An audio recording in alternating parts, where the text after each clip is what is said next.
Hey there, welcome to Life Noggin.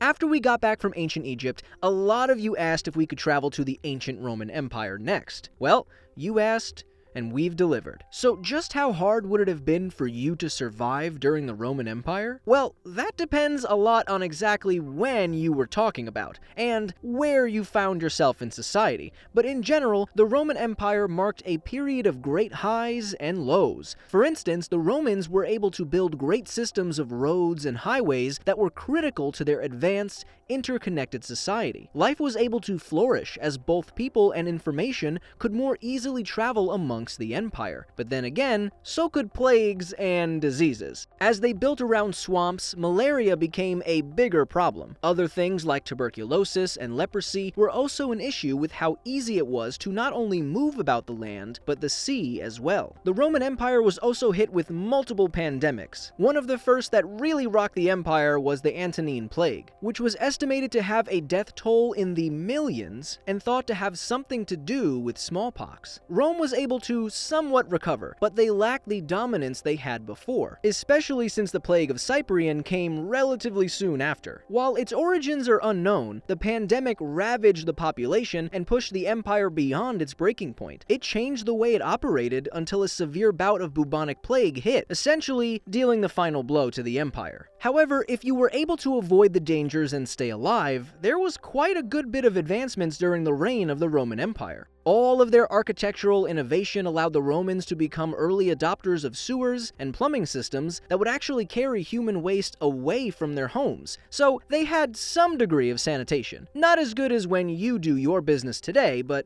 hey, it's better than nothing. They still didn't have toilet paper though. Wait, I'm supposed to do what with this? They also had rather advanced medical practices and knowledge for the times, and a lot of this started on the battlefield. To help keep their soldiers as fighting ready as possible, the Romans created dedicated field surgical teams. These battlefield medics used a variety of instruments, like hemostatic tourniquets and arterial surgical clamps to curb blood loss, all while making sure to try and disinfect their tools in hot water before use. With all of this, it's been speculated that even though they had to face the hazards of combat, Roman soldiers tended to live longer than the average citizen because of how good Roman military medicine was. It doesn't look like the same could be said for gladiators, though. Even though historians speculate that gladiator matches weren't always the to-the-death bloodbaths that movies usually depict them as, they were still very dangerous, and it's thought that most gladiators only lived to around their mid-20s. So yeah, a lot of ups and downs. Do you think that you could survive back in the Roman Empire? Let me know in the comment section below, or tell me, where should we travel to next? Your suggestion could become a future episode of Deblocked. Curious to know if you could survive in ancient Egypt? Check out this video.